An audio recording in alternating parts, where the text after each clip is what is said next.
Assalamualaikum warahmatullahi wabarakatuh.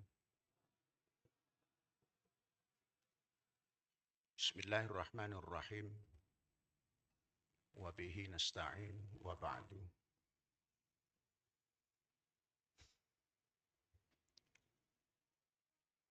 Yang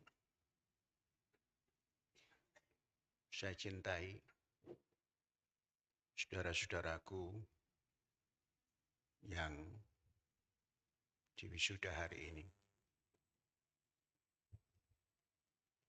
Saudara-saudara adalah barisan yang akan membangun Indonesia dengan ilmu dan dengan kerja. Maka saudara adalah saudara saya, bukan adik, tapi saudara.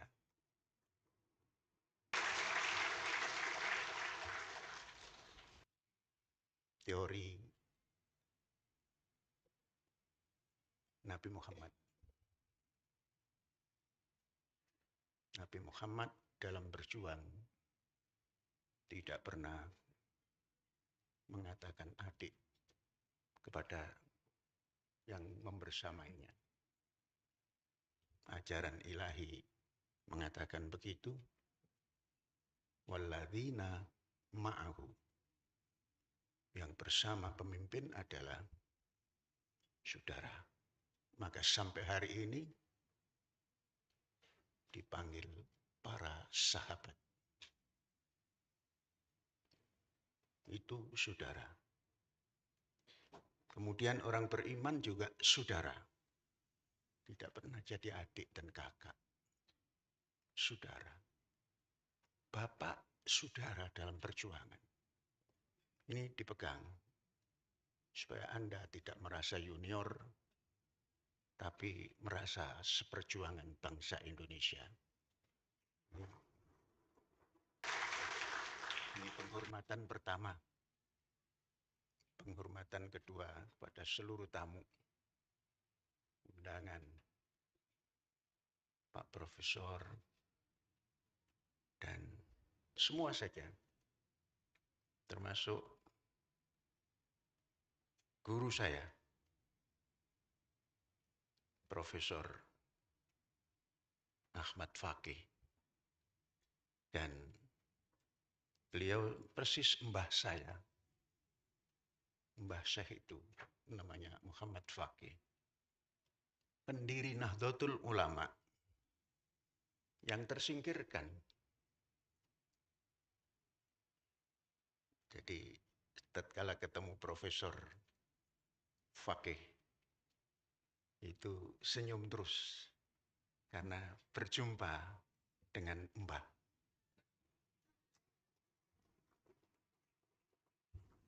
Kemudian Profesor Bapak Sugianto, beliau mungkin karena kelahirannya sama dari Jawa Timur, jadi dekatnya luar biasa, sangat dekat. Jadi kalau berbicara Az-Zaitun, jauh lebih mengerti Az-Zaitun daripada orang-orang yang tinggal di Az-Zaitun yang tidak mengerti. Dosen-dosen yang tidak mengerti juga sangat jauh cara berpikirnya. Karena itulah hebatnya profesor. Dari jauh, sesekali datang ke kampus. Tapi luar biasa. Pidato bapak-bapak yang pertama sampai terakhir saya ikuti, walaupun datang saya tadi menjelang jam 11. Karena di depan rumah saya tinggal dipasang seperti itu. Saya nggak tahu namanya itu, tapi bisa membaca, mendengar. Jadi duduk dulu, ngopi-ngopi dulu, dekat-dekat baru datang. Tanya jam berapa dapat giliran. Jadi jangan dianggap enak saja datang terakhir terus ngomong gitu. Enggak. Dari pembukaan sudah diikuti. Kemudian tamu kita yang dari Jami'ah Islamiyah Al-Madinah, ta'arraftu ma'ahu wa tahattastu ma'ahu fi hinin qalil, lakin sami'tu katsiran min qawlihi wa min fikrihi. Tahattastu katsiran binutkin qalila, lakin at-tafhim bikatsir. Idan syukran anta ya sahibi.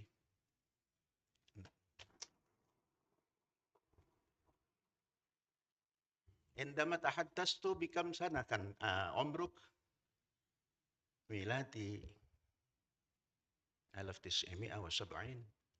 إذن يوم مناكحتي في 70، وأول من تولد من أمه المدير الجامعة، هذا هو ابن الأول في 71.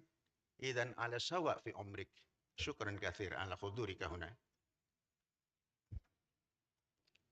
قال لي: أين تعلمت العربية؟ قلت له: أتعلم العربية في أرض Indonesia. Bertanya, di mana belajar bahasa Arab? Saya belajar Arab di bumi Indonesia. كيف الطريقة؟ أقرأ القرآن كثيرا. والقرآن لغة عربية مبين، وليس بالشعر، وما علمناه الشعر وما ينبغي له. إن هو إلا ذكر وقرآن مبين لينذر من كان حيا ويحق القول على الكافرين. إذا تعلمت كثيرا من القرآن بإندونيسيا. كنت على مذهب سوكرنو. سوكرنو لا يتعلم ولن تتعلم بهولندي، لكن تعلم بسوربايا وبندung، وتكلم كثيرا الإنجليزية والفرنسا والألمانية وطبعا الهولندي. ليس التعلم بالهولندي، إنما بأرض المقدسة إندونيسيا.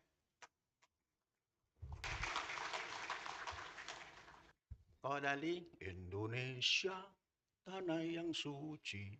Indonesia أرض مقدسة، ليس ببيت المقدس، إنما بإندونيسيا أرض مقدسة. Indonesia tanah yang suci. Indonesia ardun tahirah. إذن السكان بإندونيسيا مطهرون يمسون القرآن.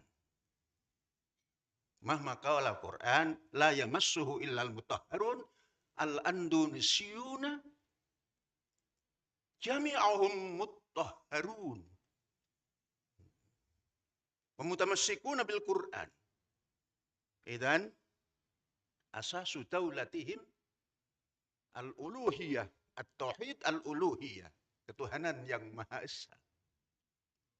ثم الثاني الإنسانية بالعدالة والتأدب، kemanusiaan yang adil dan beradab. ثم اتحاد الإندونيسي، persatuan Indonesia. ثم الديمقراطية، ثم العدالة. إذن هذا إندونيسيا. سيادتكم بالفهم عن إندونيسيا اقرأ المبادئ الأسس الخمس. bacalah Pancasila. هذا هو إندونيسيا. اقرأ المبادئ الأسس المبادئ الأسس الخمسة. Itu tadi obrolan dengan beliau. Saking gembiranya punya saudara yang baru lulus. Oleh sebab itu, Tadi konsep-konsep sudah disampaikan, merangkum, mentadaburi Indonesia, ini tinggal 20 tahun untuk mencapai umur 1 abad. Nggak lama lagi, tinggal 4 kali pemilihan umum.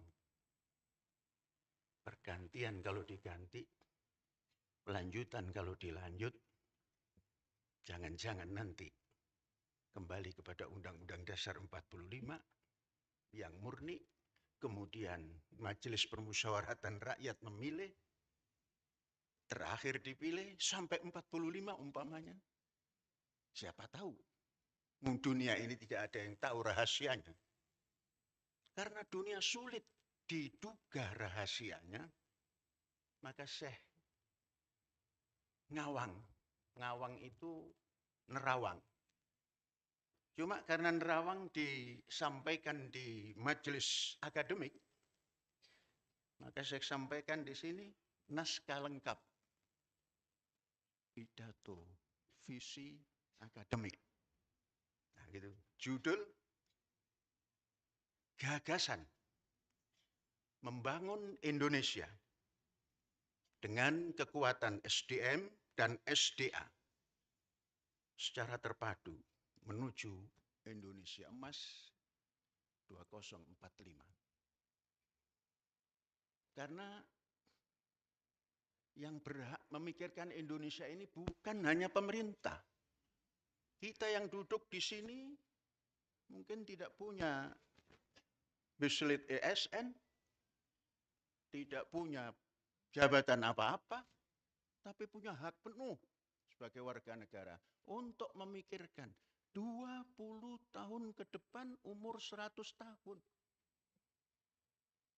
Yang hari ini kita rasakan, semua tadi disampaikan. Kalau situasi boleh dikatakan kacau balau. Tapi pemimpinnya kacau beliau. Di antara kacau balau itu SDA. SDM kacau beliau. Terkadang sen kanan, belok kiri. Terkadang cerita apa di hari ini, besok ceritanya lain. Terkadang manggul karung. Padahal tidak pernah mengangkat beban sedikit pun. Nah inilah kacau beliau namanya.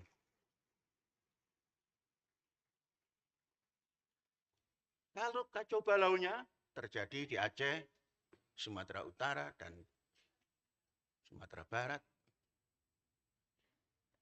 turun semua kayu. Yang konon tidak pernah dipotong oleh mesin. Tapi rapi-rapi. Itu namanya kacau balau. Kemudian yang punya petugas yang punya tugas untuk mengamankan itu, ngomongnya juga tidak relevan, tidak konsisten, tidak kontak dengan permasalahan. Sehingga jadi kacau beliau. Saudara-saudara, karena ini forumnya adalah forum akademik, saya tidak pernah berpidato membaca teks. Biasanya kalau pidato membaca teks, ngaco. Tapi kalau dibebaskan, itu tumbuh dengan sendirinya. Nah, hari ini karena ada membuat naskah lengkap visi pidato, visi akademik, ya ditulis pelan-pelan, saya baca. Dan dikasih waktu 5 menit katanya. Kita mulai saja lah. Gagasan membangun Indonesia dengan kekuatan SDM, yakni sumber daya manusia, dan SDA, yakni sumber daya alam, secara terpadu menuju Indonesia Emas 2045. Salam sudah saya sampaikan tadi. Lengkap yang tertulis tapi yang diungkapkan salamun alaikum. Salamnya ahli surga. Bukan nanti tatkala sudah mati masuk surga itu. Sekarang surga. Maka salamnya salamun alaikum. Kalau assalamualaikum diperuntukkan abu-abu, enggak jelas. Kalau salamun alaikum untuk ahli surga. Dibuka surat Az-Zumar nanti. Saudara-saudara yang dihormati sekalian, para akademisi, mahasiswa, pimpinan bangsa, serta seluruh insan yang peduli pada masa depan Indonesia. Pembukaannya itu seperti ini saja. Hari ini kita berkumpul bukan sekedar untuk berbicara tentang masa depan, melainkan untuk meneguhkan sebuah visi besar. Bagaimana Indonesia? Itu pertanyaannya, ontologinya. Bagaimana Indonesia di usia 1 abad kemerdekaannya pada tahun 2045 berdiri sebagai bangsa yang maju, adil, dan berkelanjutan. Uraian sedikit, anthem Indonesia. Indonesia, tanah yang suci, yang terus abadi. Gimana? Satu. Ya, ucapkan satu orang. Tanah kita yang sakti. Terus? Di sanalah aku berdiri. Jaga ibu sejati. Terus? Tanah berseri. Sayangi, marilah Indonesia abadi. Itu anthem. Ini dipotong sedikit ya. Teksnya dipotong. Ini anthem. Anthem itu adalah asas pegangan namanya Panji Asmoro Bangunnya Indonesia. Bukan Panji Gumilang, tapi Panji Asmoro Bangun. Panji menandakan cinta yang terus bangun. Maka mari kita berjanji Indonesia abadi. Ini dasar dari pembentukan nasionalisme Indonesia di Az-Zaitun dengan 3 stansa. Maka kalau ada wali mahasiswa yang belum melaksanakan dan bisa memegang 3 stansa ini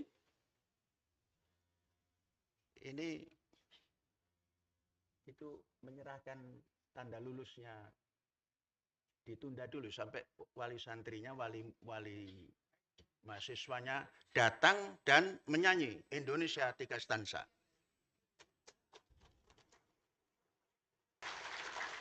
Kemudian saudara-saudarawati dan saudara-saudarawan, sebentar lagi ada keinginan untuk menjalin pernikahan. Jangan dilaksanakan pernikahan kalau tidak diawali dengan doa 3 stansa.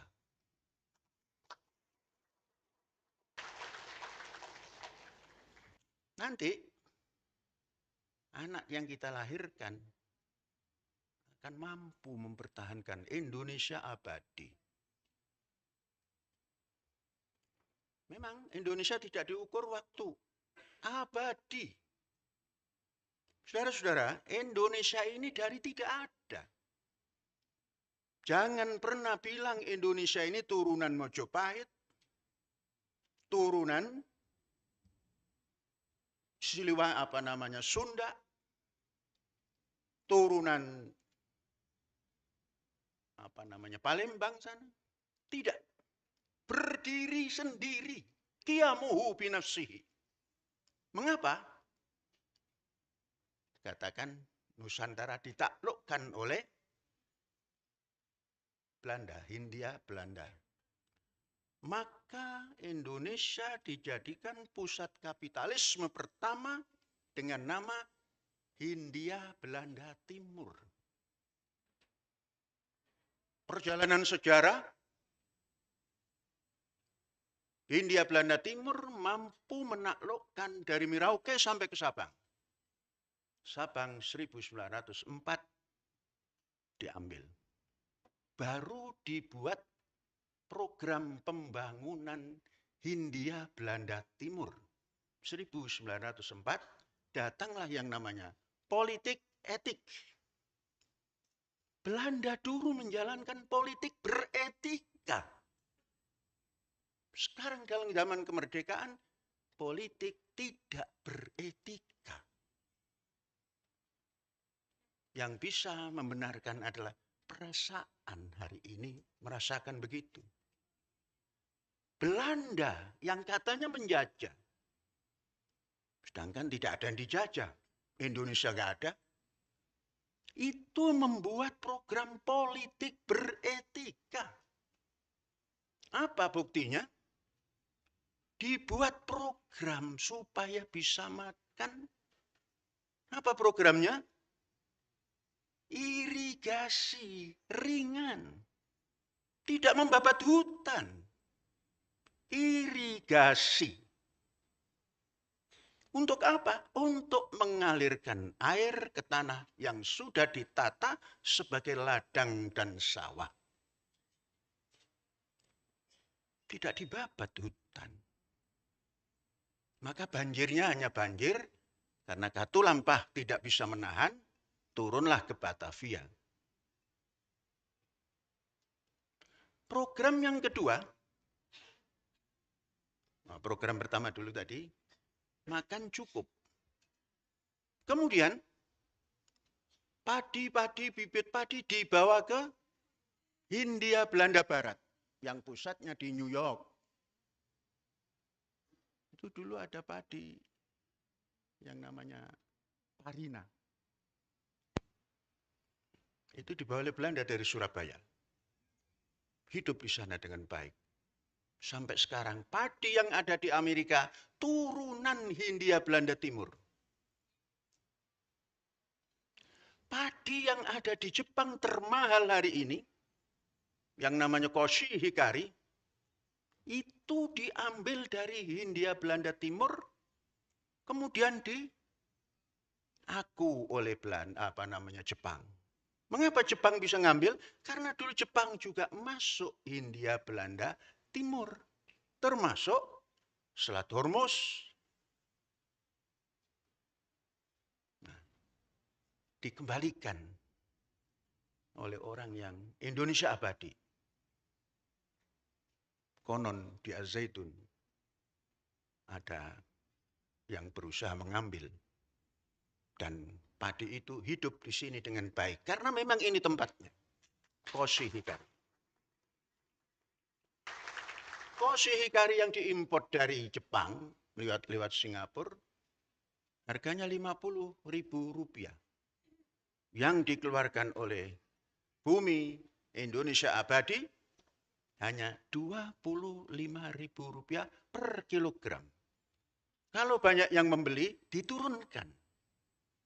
Nah, itu konsep ekonomi Pancasila. Bukan banyak membeli terus dinaikkan. Itu kapitalis. Nah, program kedua, pendidikan. Dibuatlah pendidikan yang tamatannya kerja di satu tempat yang disediakan oleh politik beretika tadi. Maka pendidikannya ketika itu bukan akademik, tapi politeknik. Semua politeknik, bukan akademik. Sarjananya terapan. Pantas bisa membangun cepat. Mengapa? Kalau akademik itu meneliti, penelitian dalam kertas menghasilkan kertas. Kalau politeknik dari penghasilan kertas tadi dibaca oleh politeknik, dikerjakan. Maka kurikulumnya 70% praktek, 30% ilmunya didapatkan dari kelas. Itu yang dilakukan oleh Belanda.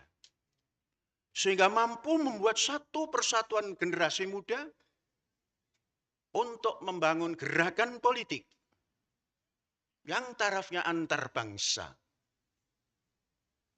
Bukan oleh pendidikan yang berbasis pesantren. Memerdekakan Indonesia ini bukan pendidikan berbasis pesantren. Karena pesantren ketika itu tidak mengenal menulis dari kiri, tulisan dari kanan, sampai bahasa Indonesia Melayu pun diarabkan. Maka terjadilah bagaimana ini untuk sudah pintar semua, ini penjajahan yang dijajah Indonesia, Hindia Belanda Timur. Majapahit hilang, Aceh hilang, semua hilang. Maka keluarlah Sumpah Pemuda. Sumpah Pemuda itulah yang menentukan adanya Indonesia, bukan Majapahit. Saya pernah diskusi dengan seorang jenderal siapa? Tobing. Yang selalu mengedepankan apa, Satalim? Sumpah Palapa. Saya bilang, jenderal, nggak salah itu. Di tempat sana Sumpah Palapa segitu besarnya. Mana Sumpah Pemudanya? Palapa itu abstrak. Sumpah Palapa itu abstrak. Yang real Sumpah Pemuda membuat sebuah negara yang belum pernah ada. Namanya pun belum pernah ada. Oh dulu Bung Karno sudah. Bukan negara itu. Dibuat. Sumpah Pemuda. Satu nusa. Artinya satu negara. Satu bangsa. Satu bahasa. Kemudian belakangan ini, bahasa ini mesti bahasa ibu dimasukkan ke sekolah. Apa gunanya ibu? Sudah bahasa ibu serahkan ke ibu, pasti pinter. Kalau dibawa ke sekolah hilang bahasa Indonesianya nanti. Bahasa Indonesia ini pemersatu, bukan penyatu. Pemersatu. Maka semestinya, karena dasarnya persatuan Indonesia, negara persatuan Republik Indonesia. Kok menjadi kesatuan? Waktu itu tidak memegang Pancasila. Sehingga Pak Nasir mengatakan negara kesatuan. Coba kalau waktu itu Pancasila tidak disisihkan. Mesti negara persatuan. Walaupun dari Belandanya ada persatuan juga. Pun kita sampaikan ini Pancasilanya persatuan Indonesia, negaranya kok kesatuan. Kesatuan itu pecah hancur. Kalau persatuan tutup hilang. Masih. Kalau ada inilah persatuan gelas dan air. Menjadi gelas minuman, menjadi minuman. Kalau kesatuan, satu saja pecah. Bayangkan hebatnya, itu proklamasi pertama Indonesia ada. Jadi de facto. 1945 di Agustus baru keluar de jure proklamasi berdirinya negara Indonesia. Karena memang tidak dicantumkan yang spesifik dalam proklamasi, makanya hal-hal yang berkenaan dengan pemindahan kekuasaan diatur dengan seksama dalam tempo yang sesingkat-singkatnya. Abstrak lagi itu. Maka begitu diumumkan Undang-Undang Dasar 45 di tanggal 18, tanggal 19 sudah tidak berlaku. Tidak ada itu inti daripada Undang-Undang Dasar 45.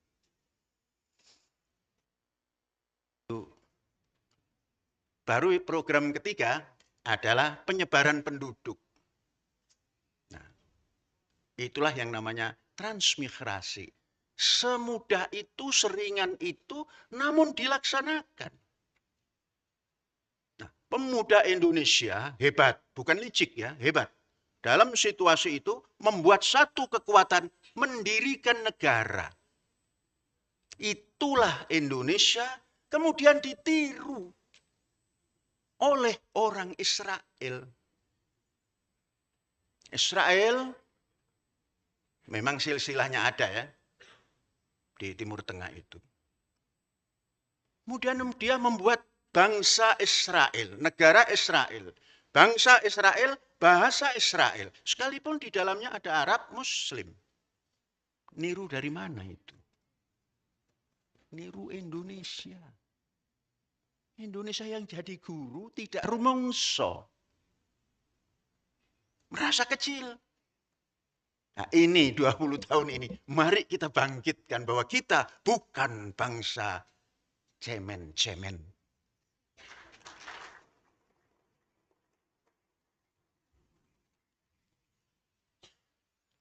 Sudah kan 3 ya. Dan sudah ketemu Indonesia, dan Indonesia sudah diproklamasikan. Lanjut.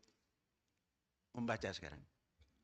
Hari ini kita berkumpul bukan sekedar untuk berbincang tentang masa depan, melainkan untuk meneguhkan sebuah visi besar. Jadi yang kita teguhkan hari ini visi besar. Apa itu?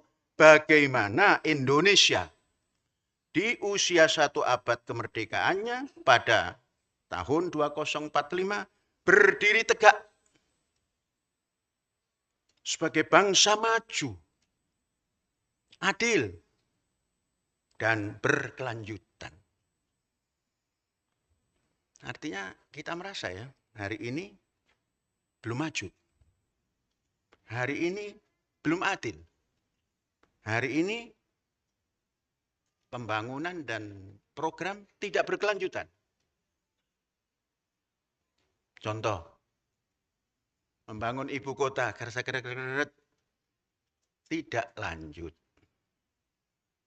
Membuat sawah, tanam singkong tidak jadi. Singkong saja nggak jadi. Program tol laut. Ada tolnya, ada lautnya, nggak ada tolnya. Jadi tidak berkelanjutan ide-idenya itu. Nah, sedangkan, nah ini sedangkan ya, kehebatan Indonesia ini. Indonesia memiliki 2 kekuatan utama, yaitu sumber daya manusia yang unggul. Unggul, hakikatnya unggul, belum termanage. Dan sumber daya alam yang melimpah, sampai kemana-mana diambil pakai lapangan terbang yang bebas dari segala-gala, datang tidak ketahuan, pulang tidak tahuan bawa apa. Bila keduanya dikelola secara terpadu, maka Indonesia akan menjadi kekuatan global yang disegani. 20 tahun, bukan waktu pendek dan bukan waktu panjang. Kita bisa berbuat. Bangsa Indonesia bisa berbuat. Siapapun nanti pemimpinnya. Pemimpin itu dipilih 5 tahun sekali. Nah, sekarang kita melihat, kan tadi Indonesia, latar belakang global. Yang kedua ini. Indonesia diproyeksikan memiliki penduduk di tahun 45 itu, saudara punya proyeksi berapa? Ini. Coba dosen, proyeksinya tahun 45, penduduknya berapa? Bappenas. 325. Proyeksi Syekh 350 juta. Bappenas 325 juta. Ya paman dan misanan ini. Dan punakan. Ini Bappenas, ini punakan Syekh. Jadi ini pamannya, ini punakannya. Lebih tinggi prediksi pamannya, 350 juta.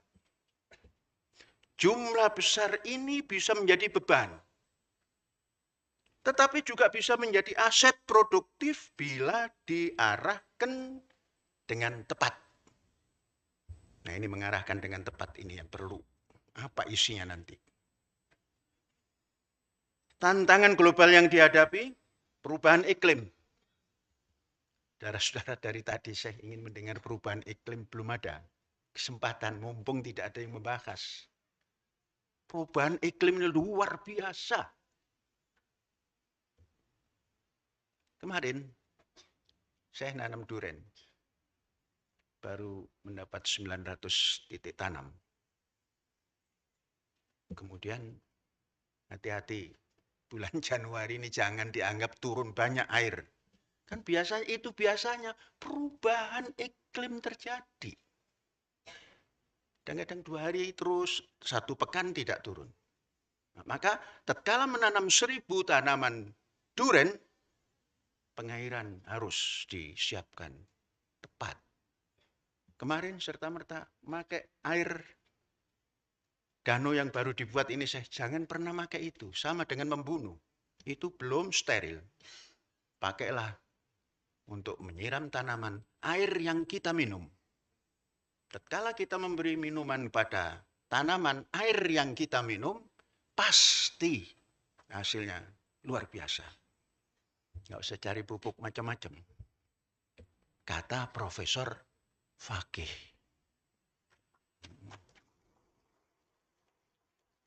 Cuma Profesor Fakih tidak punya sawah. Ada sawahnya digarap orang. Kalau saya ada sawah dan menggarap. Tiap pagi berjalan ngelilingi sawah, ini kena apa? Kok kuntet? Siapa penanggung jawabnya? Panggil. Ini kurang, nak. Ternyata anak-anak kita yang sedang menanam. Pantes. Kurang apa saya? Coba teliti. Kalau akarnya tidak seimbang dengan daunnya, tanya pada Mbah Google. Itu malaikat yang nggak pernah berhenti. Kalau akidah Islam, malaikat itu pensiun, Jibril pensiun. Sehingga tidak pernah ada wahyu. Sehingga liarnya gerakan teknologi tidak bisa dibaca, nggak ada wahyunya. Inilah akidah yang terbatas. Harus direformasi berakidah yang begitu. Kita punya kaidah malaikat itu siapa? Itu kecil. Kiainya kiai tingkat kecil itu. Namanya Al-Marzuki. Wal malakul ladzi bila abin wa Malaikat itu unsur yang tidak punya bapak, tidak punya ibu. La akla wala syurba lahum. La akla wala nauma lahum. Tidak makan, tidak tidur, tidak minum. Apa itu? Yang kata orang Sunda tadi, ai. Orang Sunda itu kalau mengklaim memang hebat. Zaman belum ada, sudah ada AI.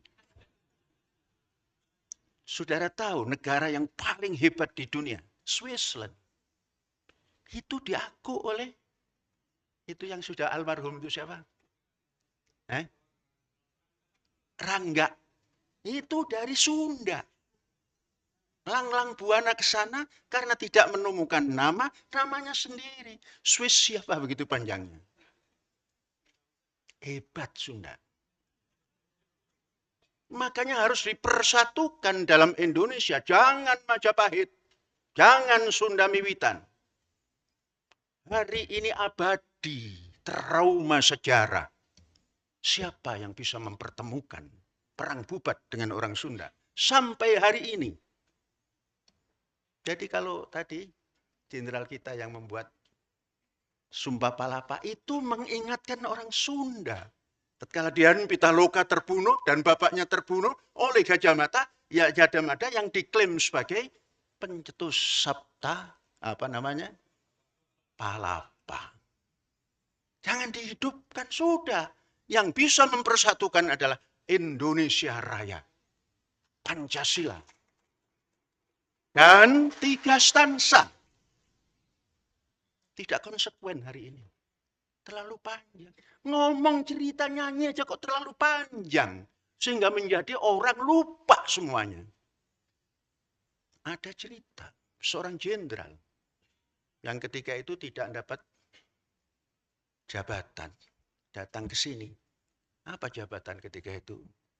Beras itu apa? Sergap beras. Pernah jadi menteri angkatan darat. Sekarang tidak menteri. Kita sebut karena memang ini contoh. Pak Jenderal Dudung. Setelah keliling-keliling, nanya. Syekh, itu yang kedua, ketiga karangan Syekh ya? Indonesia stansa 2 dan ketiga, nanya itu karangan Syekh ya? Waduh, bagaimana Jenderal? Sampean itu sudah jenderal kok nanyanya tidak jenderal? Di mana ada entem dikarang oleh Panji Gumilang? Itu Lembah Rebowage. Mengapa kok jadi Rebowage? Awalnya namanya Rebowage. Mau sekolah Belanda, nggak boleh itu. Harus ke Belanda-Belandaan. Maka jadi Rudolf. Itu Rebo. Nah saudara kalau tidak belajar sejarah mendetail nggak ketemu. Saya tadi cerita sesuatu yang mengagetkan kepada Pak Profesor Sugianto. Di buku apa itu saya? Pak Prayogo ya. Di buku apa saya sebutkan? Buku karangan Tan Tan Seng. Orang Malaka yang diberi beasiswa oleh Bung Karno sampai S3 dan kemudian melanjutkan lagi kemana PhD-nya. Itu berkata sesuatu yang kalau diungkap hari ini gegeran kepaten. Ada orang yang disembah-sembah hari ini, sedikit-sedikit, oh ini karya ini, dikatakan X. Maka di buku apa itu saya? Bukunya judulnya. Kalau masih Ibtidai, Sanawi, Ali itu, ya muta'alim. Ada mu'alimnya, ada muta'alimnya. Ada muridnya, ada muridnya. Maka pangkatnya baru murid. Di sana ada murad. Kalau tolib tanpa apapun, asal dibekali ini, zamannya zaman ini, tek, cari ketemu. Malaikat. Malak itu kekuatan besar. Ini kekuatan besar. Demo bisa digerakkan oleh ini. Walaupun ada Pak Polisi, demo bisa digerakkan oleh ini. Walaupun ada Pak Polisi. Kadang-kadang Pak Polisinya terbawa oleh ini. Dulu yang namanya hoak, sudah baca hoak saja lah. Itu sulit. Imam yang namanya merawi hadis, Imam Bukhari, mencari satu hadis konon. Konon itu bukan benar ya. Mungkin benar, mungkin tidak. Tidaknya lebih banyak. Untuk menemukan satu hadis konon harus berjalan ribuan kilometer. Mile. Satu hadis ribuan mile. Lah kalau 10 hadis, habis umurnya. Nah itu kalau dilogikakan, ora pantes. Jadi saudara-saudara begitu. Kita lanjut. Indonesia sudah ada. Entemnya sudah ada. Bangsanya mungkin hanya ya nggak ada 10%. Yang hari-hari pagi menyanyikan Indonesia Raya 3 stansa itu. Sore menyanyikan. Kata orang kampung sini, Nuedan gitu. Isuk-isuk nyanyi. Panjang deh, sore nyanyi deh gitu. Lah pantes susah menjadi bangsa yang gagah itu susah. Padahal itu asiknya bukan main. Indonesia tanah pusaka. Pusaka kita semua. Dan seterusnya. Ngaku miskin. Indonesia, tanah yang mulia. Tanah kita yang kaya. Kaya. Ngakunya miskin. Belum termanage. Indonesia tanah suci. Saudara kita mengatakan Mukarramah. Makkah al-Mukarramah. Baitul Maqdis. Duluan istilah Indonesia tanah suci di Indonesia. Daripada tanah suci Mekah. Baru belakangan karena pengen mendapat jamaah haji Indonesia tanah suci. Matilah di tanah suci. Tanah suci Indonesia tidak diyakini karena tidak pernah diucapkan. Jangan-jangan Pak Polisi dulu hanya satu stansa yang diajarkan di Akpol dulu. Makanya kurang menekankan. Saya dulu malah tidak diajarkan Indonesia Raya kecuali 17 Agustus. Kemudian berontak. Apa berontaknya? Kenapa kok 17 Agustus saja? Memang hari-hari ini nggak bagus. Tanya pada guru, kalau kamu mau boleh. Kita mulai. Kawan-kawan mengatakan, ente senting gitu. Kita mau tidur menyanyi dulu. Indonesia tanah airku. Sekarang pun seperti itu. Menjelang tidur, menyanyi. Saya bercerita pada waktu dalam tahanan.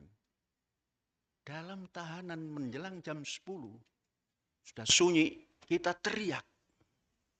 Teriak menyanyi. Hari pertama nggak ada yang ikut. Hari kedua ikut. Hari ketiga ramai. Hari keempat dicoba diam. Protes pagi-pagi. Saya, mengapa? Berhenti. Tidak konsisten. Saya mencoba kalian. Ini ujian tengah semester.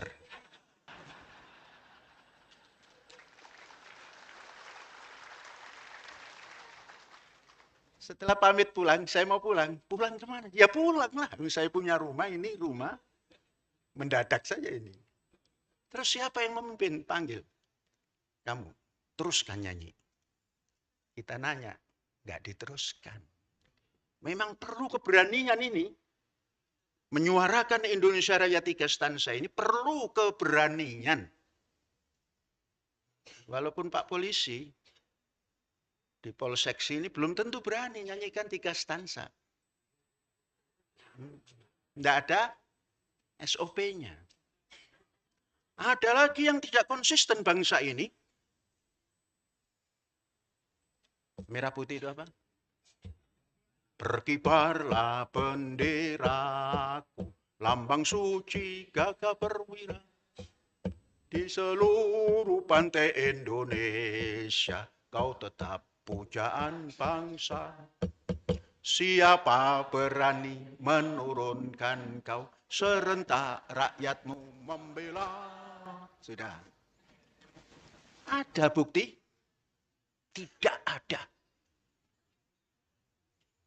Pagi-pagi, 17 Agustus atau hari-hari besar lainnya, komandan upacara teriak kepada Sang Merah Putih, hormat, gerak, tegak, gerak. Pagi. Sore kumpul lagi. Menurunkan bendera merah putih. Kepada Sang Merah Putih, hormat, gerak. Diturunkan pelan-pelan. Siapa yang berani menurunkan kau? Yang berani perintah itu. Biasanya kolonel itu yang jadi perintah. Terus yang ini ikut. Rakyatmu membela tidak sama sekali. Itulah nyanyian yang diucapkan di forum resmi, tapi ditentang dengan SOP resmi.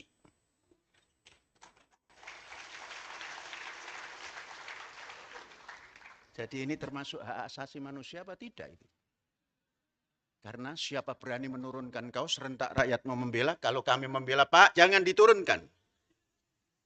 Itu dianggap melawan hak asasi manusia. Barangkali, tapi mungkin tidak. Mungkin Komnas HAM setuju barangkali itu. Jadi nanti, terus prakteknya di kampus kita gimana? Terus berdiri, kanan kiri dua, setiap titik ada dua bendera, sampai hancur. Kemudian berdirinya, digantinya, tidak semua. Diikat satu, dinaikkan. Kan tidak menurunkan kan? Menaikkan. Satu, pasang lagi satu, naik. Dua. Jam 000 pagi, kawan-kawan yang sedang bekerja, baru lagi ya kapan naiknya? Jangan tanya naiknya. Karena turunnya kamu nanti melaksanakan tugas, siapa berani menurunkan kau? Serentak rakyatmu membela. Mengingat begitu lagu, hari atau jam yang paling sepi adalah 000. Maka tidak ada jam kan? Naik bendera baru, turun bendera yang sudah sobek. Mempraktekkan begitu saja susah. Yang susah itu bisa mudah di kampus Al-Zaitun. Mengapa? Ada toleransi dan perdamaian.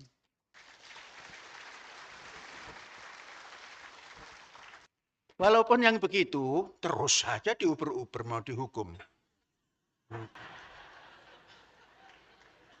Gara-gara mengucapkan qala Rasulullah fil Qur'anil Karim, dihukum. Kalau cuma karena itu dihukum, tak lakoni, Mas. Ya. Kan ada orang yang mau diambil terus lari ke Mekah, bertahun-tahun baru pulang.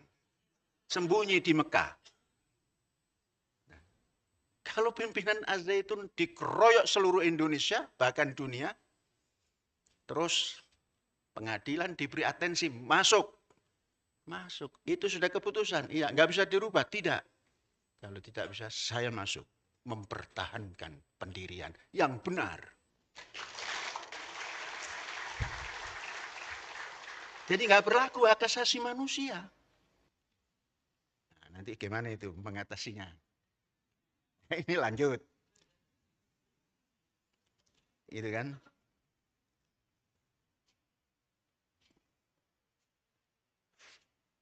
Bab ketiga. Membangun SDM dengan kurikulum LSTEAMS. Yakni Law, Science, Technology, Engineering, Art, Mathematics, and Spiritual. Kurikulum hari ini yang dilakukan di Indonesia masih tertinggal jauh. Hanya STEAM. STEAM, Science, Technology, Engineering, Matematik. Maka nggak kenal Pancasila. Boro-boro Pancasila. Nggak kenal. Dikenalkan cuma itu. Terus ada profesor hukum, Indonesia sekarang tidak menghormati hukum rakyat. Bagaimana menghormati, tidak pernah diajarkan. Yang belajar hukum itu hanya S1, Fakultas Hukum. Maka saya Al-Zaitun, S1-nya Sastra Arab. Fakultas Adab. Kurang seru karena hidup di masyarakat sosiologi. Kurang seru karena ingin punya makan yang cukup. 1 tahun itu ukurannya 18 bulan. Masuk agronomi. Karena pernah dihukum, masuk doktor hukum. Ini walaupun sudah dapat doktor dari mana-mana, tapi kan pamerek. Honoris causa itu pamerek, cek orang Sunda mah. Pamerek itu tangan di bawah. Merek nu paling bagus. Nyar sorangan. Aing bukan bapak aing wae gitu. Aing kudu diuk di bangku sekolah. Sekalipun rektornya mbah, tapi sesungguhnya anak. Karena lahirnya 70-an. Anak kita yang pertama 71. Pak Fakih ini 70-an. Atau paling tidak 60 akhir. Hari-hari diskusi filsafat. Sering tidak mengajar beliau, diskusi saja gitu.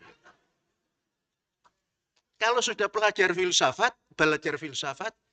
Pak Fakih membuka ini begini, gimana tanggapan? Ya sudah diskusi, nggak henti-henti. Oh sudah selesai jam pelajarannya, selesai. Di belajar yang begini yang sesungguhnya hidup. Ya, mengerti filsafat, mula-mula Pak Fakih. Kemudian ada di sini Pak Sugianto juga. Oh iya, itu beliau yang setuju itu karena Indonesia ini orangnya kurang sadar hukum. Betul. Mulai setuju bukan mulai. Orang Profesor Indramayu yang nyatakan setuju beliau. Terus satu lagi yang dari UNWIR, saya sepakat. Tapi kalau sepakat dan setuju kan nggak bisa. Harus membuat simposium 45. Kali simposium profesornya 45. Kok 45 sih? Fanatik amat. 4 ditambah 5 itu 9, angka tertinggi. 9 dibagi 3, itulah prinsip hidup, akar, batang, buah. Dan itulah filsafat. Dan itulah kalimat thayyibah. Aslun, far'un, ukulun. Dan itulah mabadi' salasah. Prinsip 3 dalam hidup. Tidak boleh dipisah-pisah. Nasrani saja apa Pak? Apa Pak? Trinitas. Ya bahasa saja Trinitas. Islam juga begitu Trinitas. Islam ihsan, iman Islam ihsan. Bahasanya saja di sana bahasa sono, di sini bahasa sini. Kata Ustadz dari Madinah. Sohhamakul tuh, yakni iman, Islam, ihsan. Dzaka mabadi' thalatha. Tayyib hadha? Aksan? Disahkan oleh Universitas Madinah. Mabadi' salasa. Jadi saudara-saudara kalau berbicara mabadi' salasa jangan takut. Universitas Madinah yang mengaku negaranya paling suci, padahal yang suci Indonesia.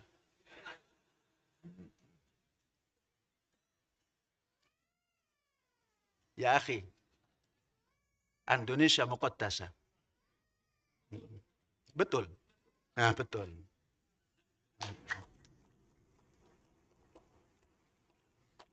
Jadi Elstim sebagai kurikulum.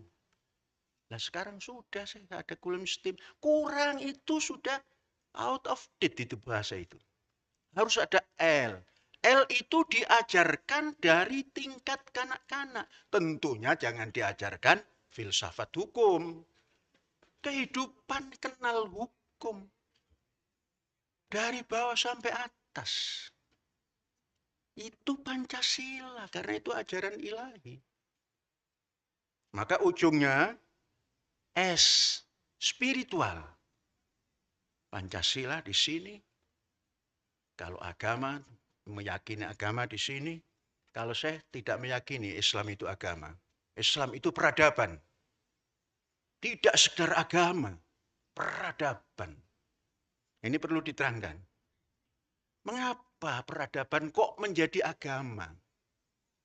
Zaman datang dai-dai dari negeri Cina, yakni dari leluhur saya sana, yakni kuburan Sun Yat-sen itu mana?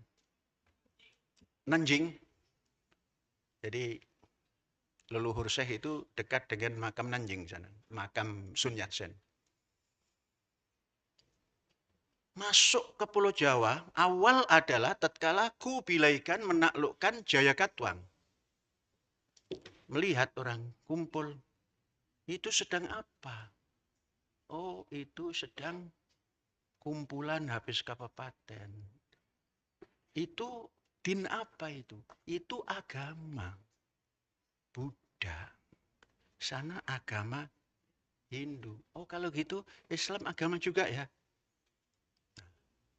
Menjadi sangat simpel. Maka tidak kenal peradaban. Hari ini kenalnya fikih. Yang namanya agama Islam itu mengenali fikih mendalam sekali. peradabannya dilupakan. Sehingga berbicara anjing terus hari ini. Najis, anjing, najis. Jangan-jangan di Al-Zaitun masih ada itu, doktrin yang begitu itu. Rombak itu. Kalau ada kitab fikih najis, baca ilmu sains, bagaimana anjing itu. Kawan manusia yang terbaik itu anjing. Tidur 350 lebih 9 hari pun anjing. Nah, gara-gara peradaban kurang, anjing najis, jadilah hari ini yang dibahas dari awal kelas SD, anjing hukumnya najis. Sampai SMP, hukum anjing najis. Sampai perguruan tinggi, membahas najisnya anjing. Maka tatkala dalam pesantren, di Lirboyo tahun berapa itu, waktu zaman Ki As'ad Samsul Arifin dan Ki Madura itu, nanya pada Kiai Sang Madura, Kiai, nek najasah al-kalb, kula paham Pak Yai, bab najise aso. Tapi iki bab aso lan jeling. Napa Pak Yai niku aso lan niku? Kiainya orang Jawa. Nggak ngerti. Dibaca janggutnya. Oh ini asu lan celeng. Bukan asu lan celeng gitu. Nah, sampai begitu hari ini masih jalan terus. Fikihnya itu terus. Karena yang dihidupkan Ihya Ulumuddin, dinnya agama. Bukan Ihya'ul Ulum, menghidupkan sains. Ini sains agama. Nah ini kebiasaan Syekh nggak bisa dibendung oleh teks. Ya begini kebiasaannya, dibendung oleh teks, hilang itu. Lanjut. Visi akademik yang harus ditempuh 20 tahun ke depan ini, pemerintah wajib mengadakan wajib belajar. Wajib belajar biaya dari negara selama 16 tahun. Karena mengejar kemajuan ini. Kalau seperti hari ini, tidak bakal ada Indonesia maju. Sama sekali. Coba sekian banyak tadi kan. Keluaran apa? Syariah. Dakwah.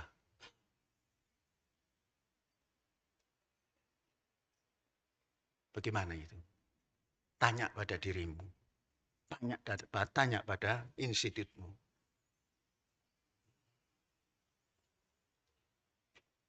Kurikulum yang diterapkan adalah LSTIM tadi. Ini untuk siapa? Untuk anak muda. Sekalipun belajar tidak boleh berhenti. Saya memberi contoh. Saya sampai umur 10 tahun masih sekolah di doktoral. Karena saya mempunyai prinsip life began at 70. Hidup baru dimulai pada umur 70. Hari ini 80 berarti umur saya baru 10. Pak Suprayogo juga, Pak Imam juga baru 10 tahun. Itu satu angkatan. Kelahiran tahun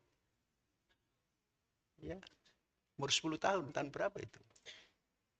Tahun 16.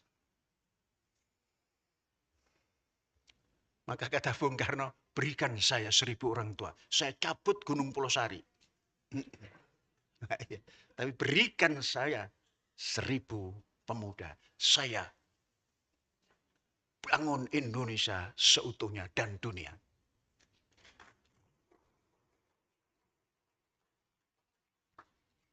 Maka Bung Karno selesai, Pak Harto datang. Pembangunan adalah untuk manusia, bukan manusia untuk pembangunan. Gitu kan? Jadi kita ini sedang melafalkan ungkapan Bung Karno, dan ungkapan Pak Harto dalam membangun menuju tahun 45 itu. Kalau kita sama-sama, rakyat dan pemerintah bekerja sama. Saudara-saudara,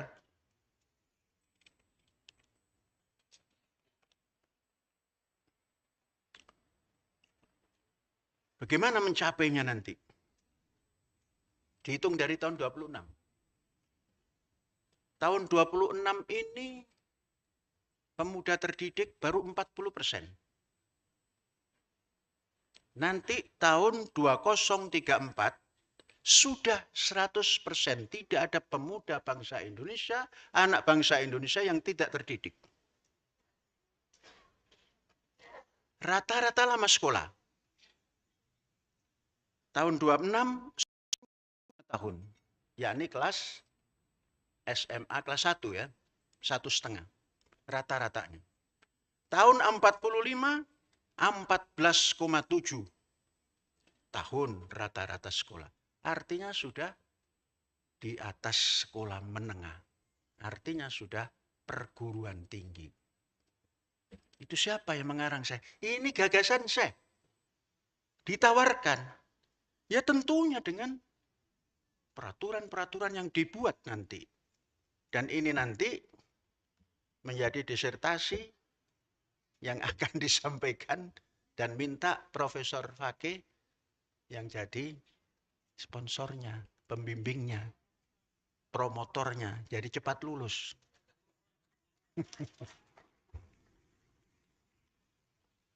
Kemudian karena politeknik dikedepankan, 90% pendidikan tinggi Indonesia harus politeknik, 10% akademik.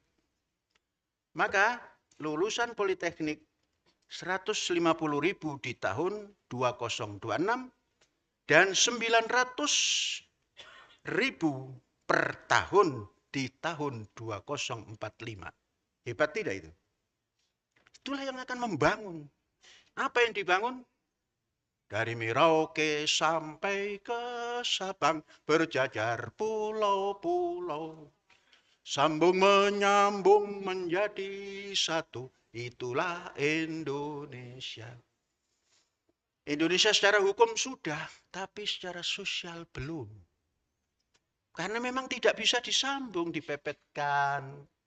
Kemudian ada yang naga 9 atau 9 naga itu berusaha reklamasi. Nggak bisa. Sains teknologi yang harus menggabungkan. Maka nanti mendukung program pendidikan ini, pemerintah membuat program utama. Yaitu transportasi. Transportasinya jangan udara, nanti nggak kenal darat. Daratnya dipakai landasan udara orang asing nggak tahu. Darat. Bagaimana yang cepat? Setiap pulau diberikan rel kereta api. Pulau-pulau Jawa yang paling kecil, Sumatera, Kalimantan, Sulawesi, Irian, semua dibuatkan. Dan antar pulau ada rel yang berjalan di laut. Bisa nggak? Bisa. 900.000 bangsa Indonesia yang lulusan politeknik di bidang itu. Kereta apinya jangan naik ke Xi Jinping. Xi Jinping sebentar lagi selesai itu. Tampil untuk bangsa Indonesia sendiri. Digarap oleh bangsa Indonesia, dibuat oleh bangsa Indonesia. Di Madiun sudah ada pembuatan kereta api. Mau apalagi didukung oleh politeknik ini. Nyambung. Jadi asik nanti. Layar. Kemudian tol laut. Sudah pernah ada tol laut. Lautnya saja, tolnya nggak ada. Kemudian bagaimana? Alutista. Alutista. Dibangun oleh bangsa sendiri. Jadi nanti harus punya nuklir untuk perdamaian. Nuklir untuk kehidupan kemanusiaan. Jangan dibohongi oleh orang-orang yang punya nuklir. Dia ngancam-ngancam, kita tidak punya. Harus punya. Bagaimana? Harus kuat Indonesia. Indonesia must be strong. Baru kita bisa. Kalau kamu punya, aku juga punya. Untuk apa kamu? Untuk pertanian. Mengapa? Karena bangsa Indonesia ini 20 tahun ke depan ini mencanangkan lumbung pangan dunia. Dan harus dicanangkan. Bisa dengan pertanian yang hari ini nonsen. Harus ada tamatan politeknik khusus untuk membahas dan menjalankan itu. Siapa yang menjadi konsumen nanti? 2 miliar bangsa dunia mohon diantar produk pertanian dari Indonesia. Apa bisa? Gampang. Menurut Profesor Fakih, penduduk Indonesia dan dunia ini per kapita hanya 0,12 per tahun. Ton. 2 miliar. Hanya 240 juta ton. Kemudian sudah teknologi tinggi, pertanian presisi, dan lain-lain. Maka 1 hektar di Indonesia ini minimal 1 tahun menghasilkan 10 ton. Jadi hanya 24 juta hektar. Nggak usah babat. Yang disediakan Belanda dari dulu sudah ada, itu direhabilitir. Di Jawa lebih dari 7 atau 8 hektar sawah. Sumatera lebih daripada 5 hektar sawah. Kalimantan, Sulawesi, Irian. Dulu menjelang bangsa Belanda itu menyerah, ada hasil penelitian Belanda di Merauke akan menggantikan sawah yang di Pulau Jawa. Sekarang sebagian jadi pohon minyak sawit. Jadi Indonesia cukup 24 juta hektar bisa memberi makan at'amahum min ju' wa amanahum min khauf 2 miliar manusia dunia. Ya akhi, hal بالسعودية العربية هناك مزرعة للأرز؟ ما في. كم نسمة بالسعودية العربية؟ 26 نسمة. قليل. ونحن 350 ألف مليون. الحمد لله. الحمد لله. Rezeki. Jadi, saudara-saudara, seperti itu. Indonesia lumbung pangan. Indonesia akan membuat alutsista sendiri. Kalau perlu dipinjamkan, tidak kembali, hanya ditukar uang. Sebab menurut hak asasi manusia, siapa menjual senjata itu namanya menyiapkan perang. Jadi supaya terhindar dari hak asasi manusia, minjam. Pinjam pakai lah. Bayar per tahun gitu. Dibatasi. Dibuat kunci. Kalau untuk perang, dikunci, nggak bisa jalan. Jadi kalau itu semua, rel kereta api dibuat, pertanian dibuat, laut dibuat, pelabuhan-pelabuhan ekspor import disebar, tidak hanya di Jakarta. Nah, itu.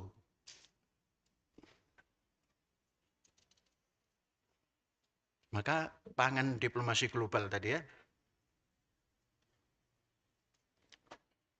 Yang keempat, energi bersih dan nuklir damai. Ini penting sekali. Ke depan PLN tetap. PLN ini BUMN sering rugi. Katanya. Saudara-saudara, Az-Zaitun ini pengguna PLN atau tenaga surya? PLN. Pernah nunggak bayar? Mungkin umpamanya karena uangnya disita oleh polisi awalnya, kemudian oleh jaksa ratusan miliar, sehingga tidak ada stok di sini uang, terus nggak bayar, bayar. Pajak bayar tidak? Bayar. Walaupun uang yang untuk bayar itu Sampai sekarang. Ratusan miliar. Nah inilah karena orang berpancasila, yakin pada ketuhanan yang Maha Esa, Allahus Somad.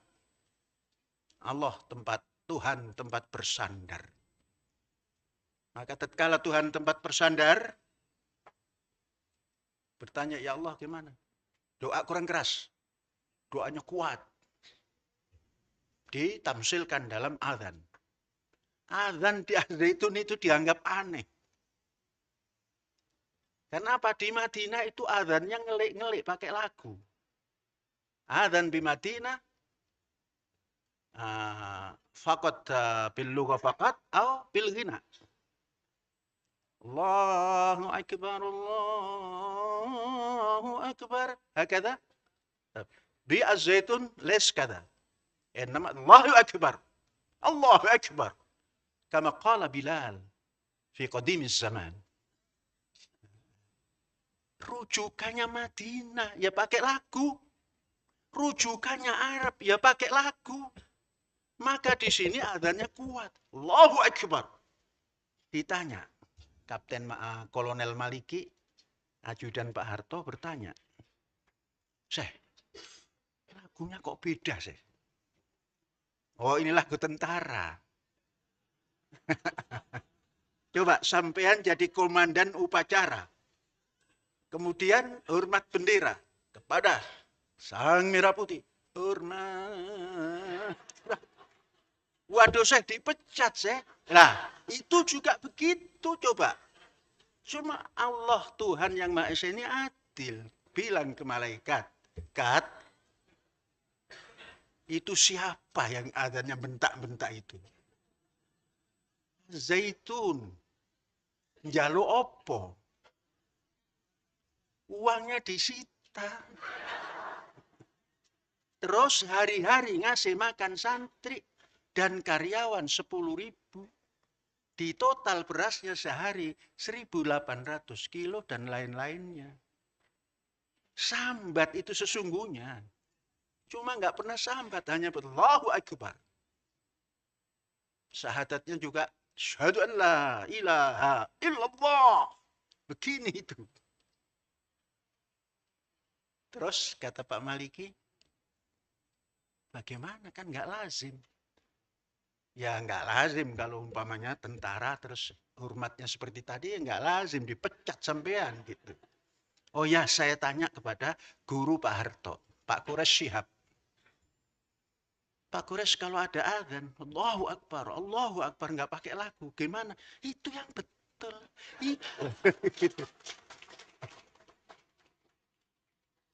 Menurut tajwidnya pas, nggak ada yang over. Nggak ada yang didiskon. Allahu Akbar. Coba bayangkan. Allahu Akbar. Seperti benar. Allahu Akbar. Ilmu tajwid mengatakan, mat tobi'i itu jangan panjang-panjang. Itu bukan mat tobi'i. Itu mat sikkatul hadid. Apa itu? Mat rel sepur. Panjang. Tobi itu Allahu Akbar. Ini Allah ngegemnya lama. Apa lama-lama ngegem. Dikasih tahu oleh malaikat, Du Gusti, menika masyarakat Zaitun. Njaluk opo? Supaya bisa ngasih makan santri yang 10.000.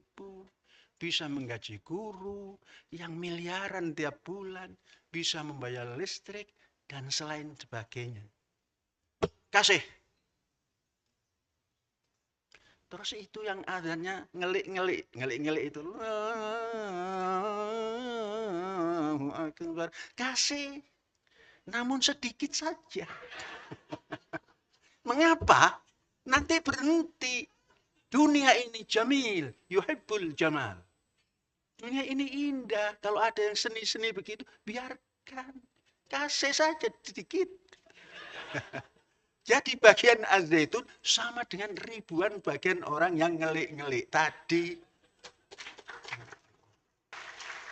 Alhamdulillah, ada selama 2 tahun lebih ini guru yang tidak dibayar. Ayo, jangan pura-pura. Saya sanggup. Ada. Kalau dosen, nggak ada karena dosen kan sedikit. Guru ini yang ratusan ini. Ada murid yang tidak makan? Kalau mahasiswa ada karena nggak mau bayar makan ke dalam. Milihnya makan keluar, maka sering sakit perut. Di dalam nggak ada. Listrik pernah dipadamkan karena tidak bayar? Tidak ada. Ini Komnas HAM supaya juga mencatat ini. Iya. Apa yang tidak pernah dibayar? Yang ditantang ketika itu, karena bupati ini tidak terlalu pro pada zaitun, dinaikkan beribu lipat pajak yang tadinya 200 sampai 300 juta dinaikkan menjadi 5M. Enggak membayar. Mestinya lembaga pendidikan itu bebas. Dulu Belanda tempat pendidikan namanya daerah putihan. Putih, nggak pakai pajak. Lah kok ini dinaikkan? Karena bupati, ya bupati kan kecil. Negara kan lebih besar, presiden. Ngaco itu tidak. Tidak kita bayar. Kalau 300 seperti yang biasa saya bayar. Dan anehnya tagihannya sama. Mintanya M. Ada yang berani begitu? Ya ada. Di mana? Di Al-Zaitun. Nah sekarang diajak berunding. Berunding kalau saya dipaksa bayar seperti yang pertama. Karena itu sudah luar biasa. Lebih tinggi dari yang mana-mana. Nah, nanti kalau rame-rame tunjukkan aturan. Nah, sudah. Energi bersih sudah. Nah, sedikit lagi. 2 bab lagi.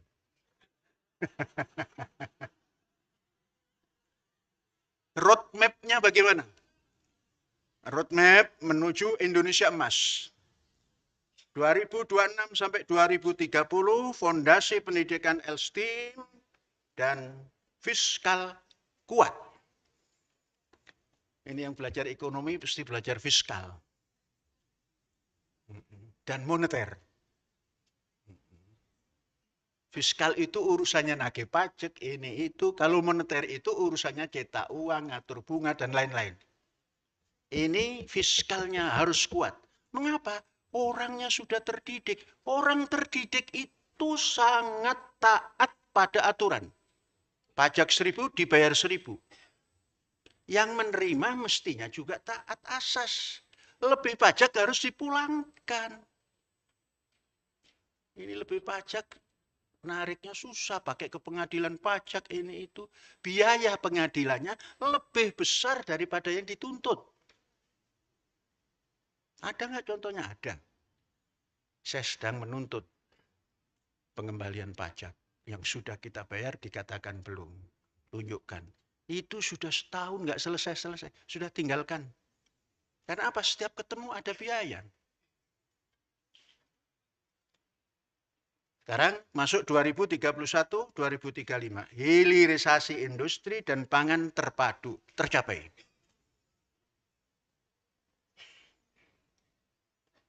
(2036-2040) Indonesia sebagai pusat inovasi regional.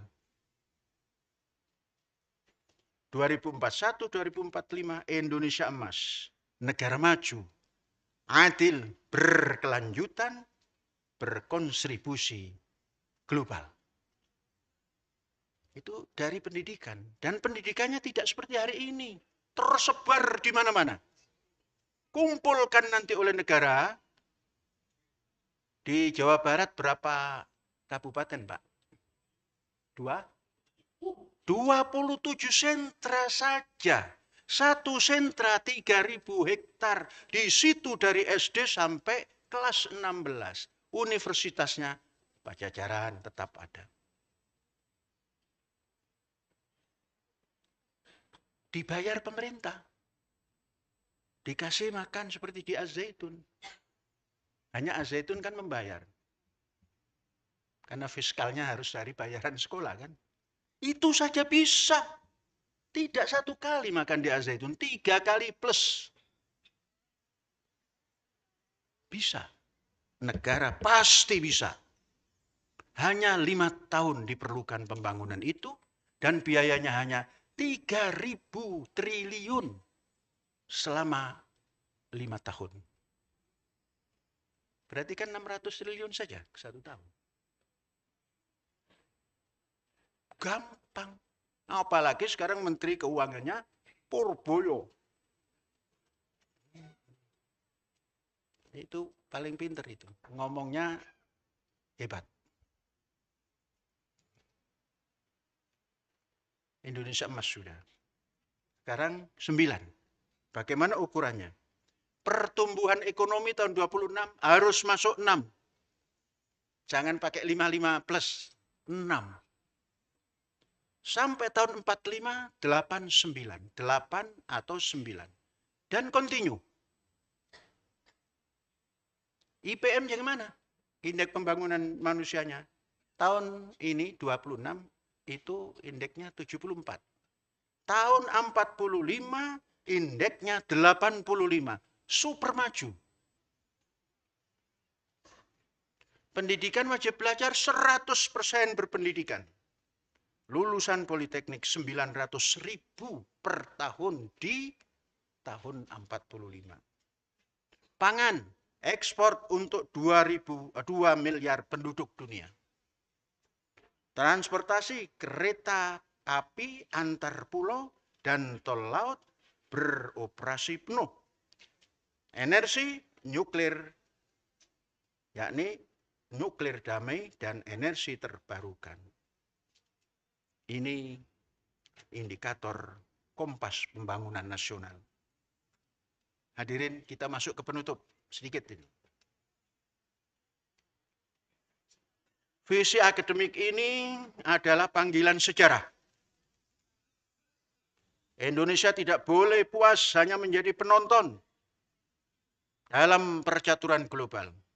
Kita harus menjadi pemain utama.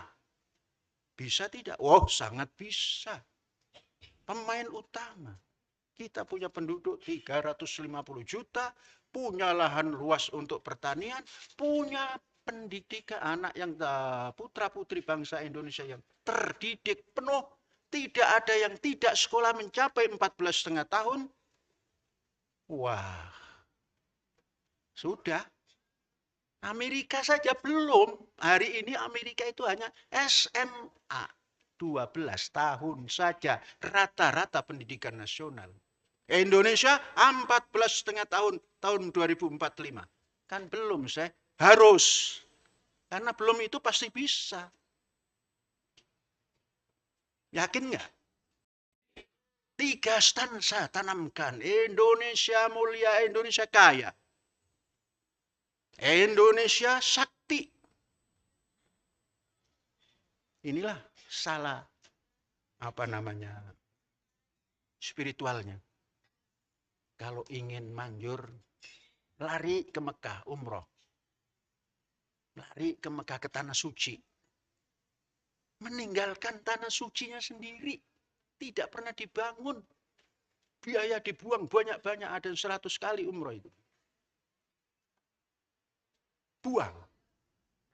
Negaranya yang suci tidak pernah difikirkan.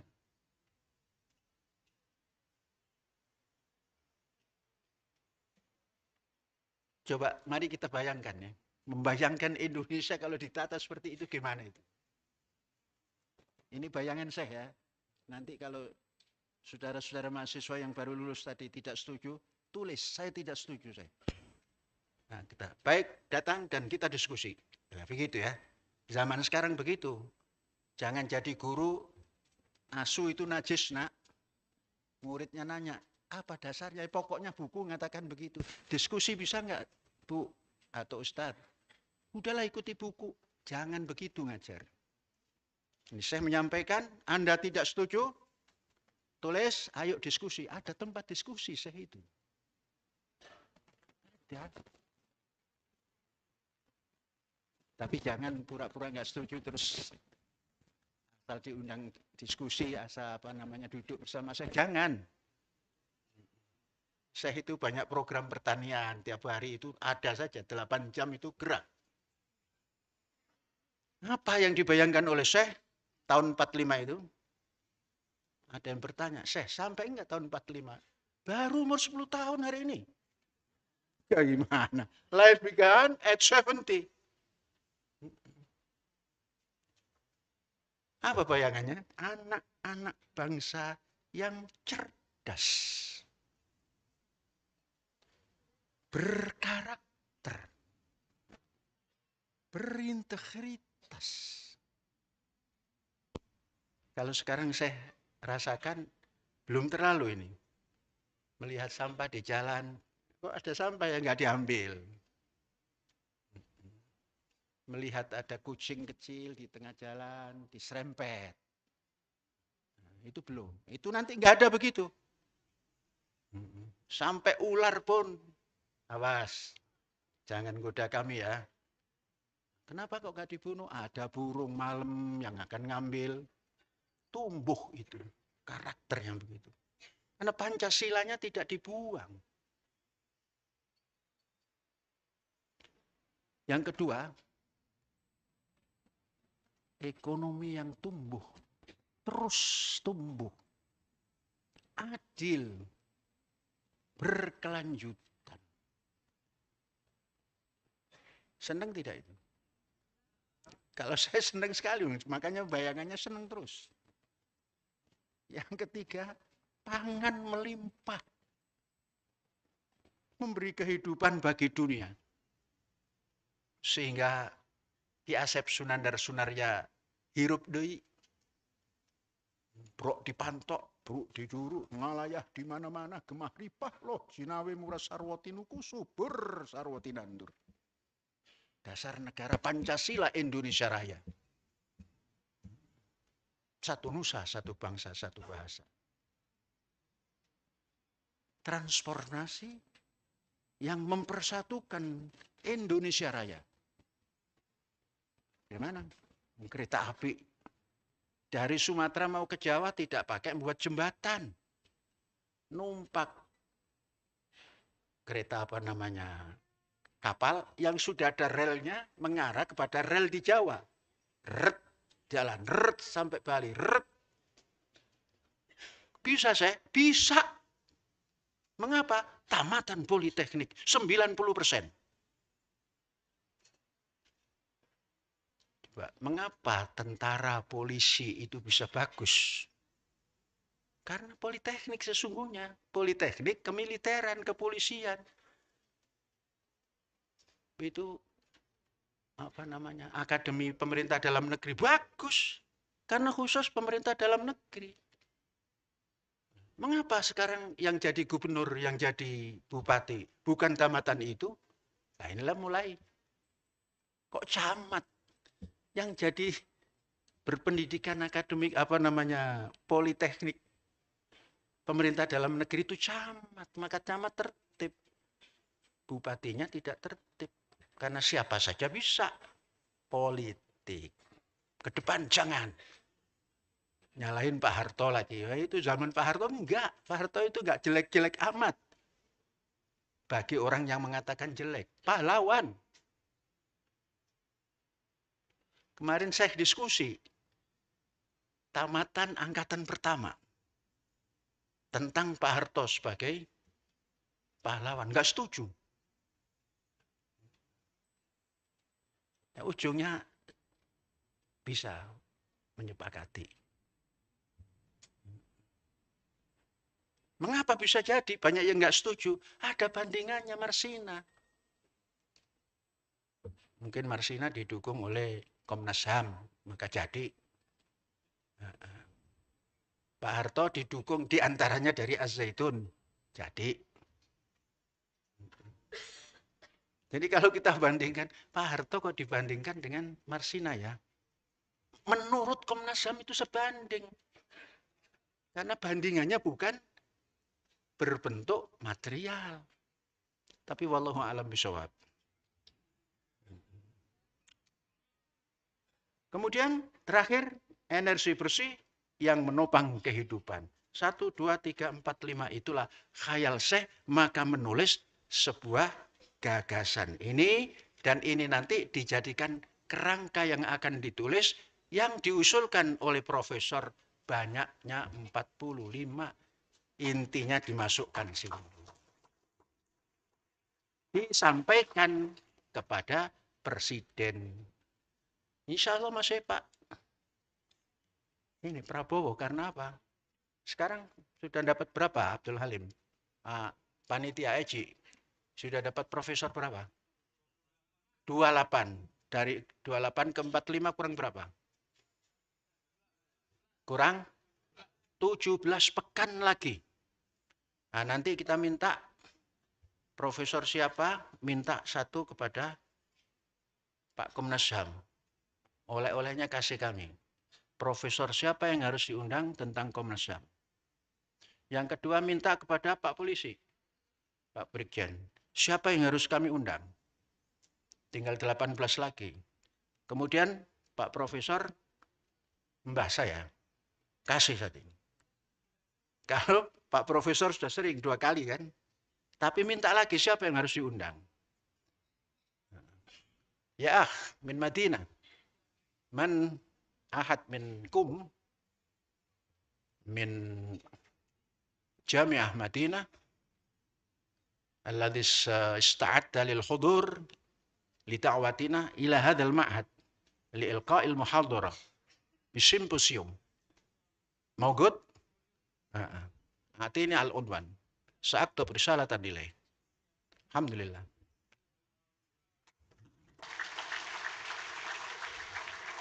Tapi kalau kita mengundang dari Universitas Madinah, jangan takut Wahabi. Wahabi itu bukan momok. Wahabi itu ya pandangan, pendapat. Yang hari ini sedang berkuasa. Dan Saudi. Kan nanti akan kembali pada piagam Madinah. Karena kekuasaan Nabi Muhammad itu Madinah. Madinahnya SHM-nya diambil Mang Saudi. Maka negaranya jadi Mamlaka As-Saudiyah. Kalau Israel tatkala diambil oleh Ottoman, bergerak itu negara bapak moyang saya. Maka ada Zionis untuk merebut Bukit Zion. Maka berhasil, maka Ben Gurion memerdekakan. Berdirilah negara Israel, bangsa Israel, bahasa Israel. Lebih identik dengan ajaran ilahi Ibrahim. Maka bangsa Indonesia yang selalu berselawat, Allahumma sholli ala Muhammad wa ala ali Muhammad kama shallaita ala Ibrahim wa ala ali Ibrahim fil alamina innaka Hamidum Majid. Tidak konsisten. Tatkala menyebut Israel musuh Islam. Padahal itu doa selawatnya Ali Ibrahim. Itu anak turun Ibrahim, Israel itu. Israel itu anak Yakub. Apa namanya, bangsa Israel itu anak Yakub. Yakub itu sendiri Israel. Ganti nama. Kalau saudara-saudara ganti nama jangan takut. Kok banyak sih namanya? Nabi Yakub saja ganti nama jadi Israel, sekarang punya bangsa. Maka ada kadang-kadang Panji Gumilang. Kadang-kadang Abu Ma'arik. Kok boleh? Boleh disahkan oleh pengadilan. Lah itu disahkan oleh kitab suci Bani Israel. Nah, coba kita tanya di depan sahabat kita dari Saudi. Mana yang konsisten?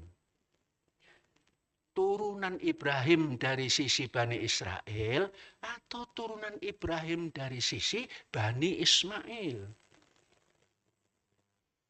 Bani Ismail kehilangan negara yang sudah didirikan Kanjeng Nabi Muhammad, diganti oleh Saud Arabia. Ini tidak ghibah karena di depan tokoh cendekiawan Madinah. Kata Alhamdulillah. Alhamdulillah. Hada wallahu jar'ana wa yafatuna walhamdulillah rabbil alamin. Merdeka!